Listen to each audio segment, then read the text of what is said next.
Hey guys, we're back here again with another deck list video, and this time we're going to be going back and looking at one of my favorite decks. Well, this never was actually a deck, but one of my favorite cards, and it's getting a whole bunch of new fire support in May with a new set coming out. And I put together a deck list that still needs some work, but it's a good guesstimate, and I thought I'd share it with you guys today. It's Blaziken GX. Made a video. It was one of my very first videos I made was about this guy right here, and just go over the basics again. It has 240 HP, 1 retreat cost, and weakness to water. For a double colorless, it does 60 damage, which is very unimpressive. For 2 fire, 1 colorless, explosive kick, 210 damage, and then discard 2 fire energy attached to this Pokemon. And then for 1 fire, Blaze Out GX, discard 2 energies from your opponent's Pokemon. Now, the problem with this card is that line right there that says discard 2 fire energies. Up until recently, and not until May, because the set don't come out till May, but up until recently, we've had no way of really powering up this guy. Once you get 1 attack off, it's really hard to keep going with him. So that's been the main downfall of Blaziken GX.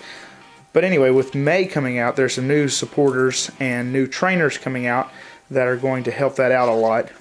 And so I thought I would rebuild the deck, see what it's going to look like with the new trainers in it, printed out some Japanese proxies, and started working with it. But anyways, I got a list I think will do pretty well. But let's get started. First off, we have Force Torchics. Blaziken GX is going to be your attacker. So I run a 4-3 or 4-1-3 line. So 4 Torchics, 70 HP, not very impressive attacks, but you know, it's a little baby basic. What do we expect? Next, we have 1 Combustion, and this is the one with the ability that says whenever you attach an energy card from your hand to this Pokemon, remove all special conditions from it. I don't know that that's even going to be any good, you know, but it's there just in case. I mean, you never know. It's better than the other one. I don't even remember what the other one does, but it doesn't have that ability. Same HP, so you know, you might as well use it, right? And then next up, we have our attacker, Blaziken GX, and I've already run over the specs for it, so I won't do it again. But so basically, we run a 4-1-3 line of this, and now for support, we run 3 Jirachi for that Stellar Wish ability, being able to reach in there, look at the top 5 cards of your deck, and get your rare candies basically, or Ultra Balls, Nest Balls, Timer Ball, whatever you need. And then next up is another new card. Well, let's do the basic first. Destined. And some of y'all that follow the new sets know where this is going. But another new card coming out is the new a new Destined. And what this ability does, I know it's in Japanese, so you can't read it unless you read Japanese, but what this ability does, it says discard a fire energy card from your hand. If you do, draw 3 cards. So it's basically trade. Well, it is trade, but on steroids. Only you have to discard a fire energy, which is no big deal on a fire deck. So, Heat Factory, only you can have multiple of them instead of just 1. So it's really good. I run a 1-1 line right now because I'm running Jirachis, but I have considered dropping 2 Jirachis and running a 2-2 line of the Destined Salazzle, and that might be good as well. Next on supporters, we run 4 Lily. This is for that turn 1 Lily, getting a draw 8 right off of turn 1 is really good. Also, it's just great for drawing cards without having to discard any and not shuffle them back into your deck, because the last thing you want is have a rare candy and a Cynthia. So a rare candy and a Lily is a lot better. And then next we have the new card. It's coming out in May, Welder. And this card is a broken card. And what this card says, and it's in Japanese, but there's artwork on my replicas. This card says you may attach 2 fire energies from your hand to one of your Pokemon. If you do, draw 3 cards. So that's just amazing. So basically, that allows you to power up Blaziken GX. So you attack once with Blaziken, discard 2 energies, 2 fire energies, and then turn 2, you play Blacksmith, or not Blacksmith. It's a Blacksmith on steroids. You play Welder, attach 2 fire energies from your hand to your Blaziken GX, and then you are able to and then you're able to attack again, and then you get to draw 3 more cards. So it's better than Blacksmith in my opinion, because when I played Expanded, the problem I had with Blacksmith is you attach your 2 cards and then you still needed, you know, you had no cards in hand, and then you top decked whatever you top decked, and usually you died, or you dead drew. But anyway, so being able to draw 3 cards every time you attach 2 is just great. Next up we have 2 Cynthias. Only running 2 because for the most part you do not want to shuffle draw. Honestly, if I don't have any Erica's Hospitality.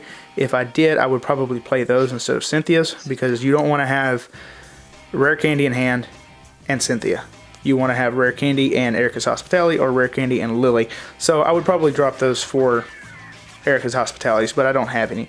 Those seem to be working just fine. I haven't had a problem getting my Blazikens out pretty much turn 2. And then next up is we have Guzma. And everybody knows what these do. These allow you to drag a Pokemon off the bench, your opponent's Pokemon off the bench of your choosing, and then switch. You know, basically it's an escape rope, only you get to choose which Pokemon your opponent has to put into the active. Next up we have item cards, and we're playing 4 Ultra Balls. This is standard in every deck, unless you're playing a Psychic deck, then I guess it may not be standard. But you pretty much need 4 Ultra Balls in everything. Next up we have 3 Nest Ball. You get your basics out, turn 1, pretty simple. You know, search your deck for basic Pokemon, put it on your bench. You can't get much better than that.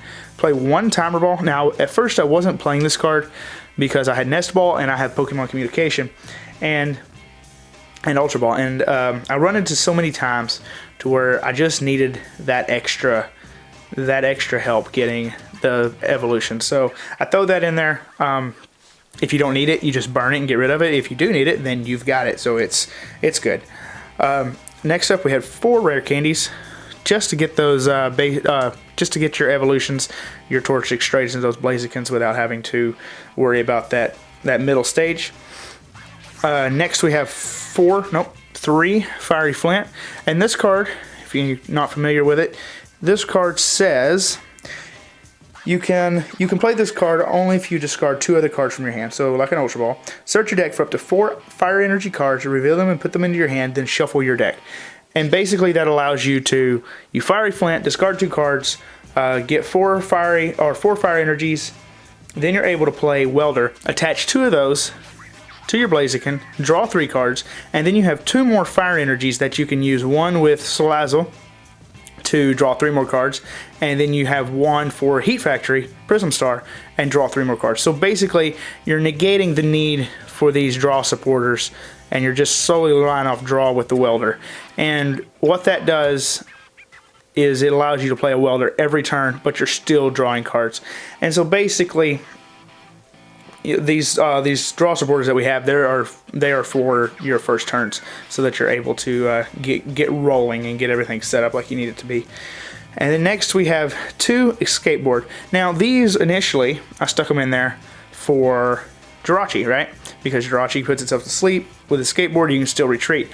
And I wasn't thinking that Blaziken GX down here only has 1 retreat cost, and I was kind of playing a mock game and looking around at my cards. I was like, hey, it's only got 1 retreat cost. I can put Skateboard on there, retreat him, and he still does 210 damage without a choice band. So the Skateboard's really good for Blaziken because you're able to retreat for 0 energy, even if you're asleep or you know, paralyzed. So it's pretty awesome.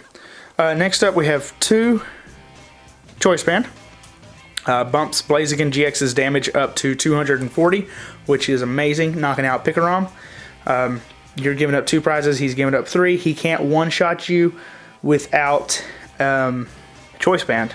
No, I take that back. Does he only do 200 damage? Well, either way, he has electro power, so I guess he can one-shot you that way. But it actually takes a lot of effort to one-shot a Blaziken. Next up, we have 1 Pokemon Communication. That's really handy. You've got a Blaziken or a Salazzle or a Jirachi in your hand. You need a Blaziken, you need a Torchic, you need a Combustion, whatever. You just swap them out.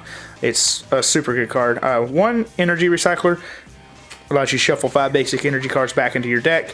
With this deck, you're going to be burning through Fire Energies, so that might actually can be bumped up, or maybe or maybe Victini Prism Star might be a good thing. I tested a little bit with it, and for the most part I found that I never got it into play. I was always setting up Blazikens, so not sure. Next up we have one rescue stretcher, and that's just to get your basics back out of the discard pile, or your Pokemon back out of the discard pile. You know, if you've got a Torchic in the active with 3 energies on it, you just rescue stretcher, rare candy on a Blaziken, rescue stretcher Blaziken, rare candy of the Blaziken, and you're ready to go. For the stadium cards, that's what I'm trying to say. We have one Heat Factor Prism Star. Same effect is that new Salazzle. Discard a Fire Energy card, draw 3 cards, really good, and one Viridian Forest. Now this Viridian Forest initially was put in there just to bump stadiums. You know, if somebody's got their, say you put your Heat Factory out soon, you was able to get your draw off of it, and then it got bumped. Well, then you can, then later, you know, if they put up a Life Force Prism or the electric one, Thunder Mountain Prism, you would have no way of getting rid of it. Well, Viridian Forest you can. But in my experience, you will have one fire energy in your hand and a welder and something else, and you have no way of, you know, you have no way of using your welder because you only have one fire energy in your hand. So you discard whatever else you have, whether it be an Ultra Ball, whatever, and then use Viridian Forest to get, oh, bump the camera. Use your Viridian Forest to get the extra energy, and then you can welder with it. So it's a pretty awesome combo. And then next up we have our energies, and we have 2, 4, 6, 8, 10, 11 energies. Now initially I wanted to go with 13 or 14 because that's what I normally do, but with everything being the way it is, gotta have your rare candies, gotta have all this extra stuff for the stage 2, you don't really have a place for it. So that's why the rescue or the energy recycle is energy. You can play less energy, but you're still able to draw into this bunch because that's 11 energies, and you're still able to get on with the game. But let me know what you think, guys. Be sure to like, subscribe, comment on my video. The more comments, the better. Give me suggestions if there's another way. I'm not a professional deck builder. If there's another way you think this should be done, let me know. I will definitely look at it. But anyway, like, subscribe, hit that notification bell. Follow me on Instagram at TheCasualTCG, and we'll see you later.